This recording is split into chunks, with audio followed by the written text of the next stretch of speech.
Are you merciful? Why? Because Jesus healed the sick. Because Jesus fed the multitudes. Because Jesus gave legs to the crippled. Because Jesus granted sight to the blind. Because Jesus opened the ears of the deaf. Because Jesus found prostitutes and tax collectors and drew them into the sphere of his love. Because Jesus touched the untouchable and loved the unlovable and forgave the unforgivable and welcomed the undesirable. Because Jesus even now saves the otherwise unsavable. Why? Because they deserve it.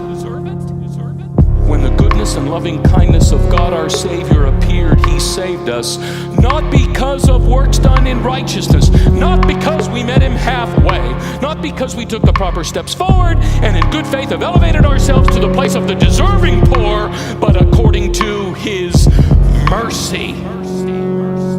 We are here because Jesus Christ didn't say with cold indifference, give them what they deserve. They brought it on themselves. Jesus Christ is the mercy of God.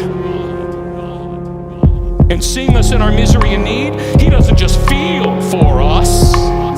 He takes the necessary action to relieve our distress. He leaves the eternal glory of heaven and the perfect fellowship of the Trinity. He condescends to us, lives among us, suffers like us, dies for us. Do you understand this? Have you experienced this? How then is it possible to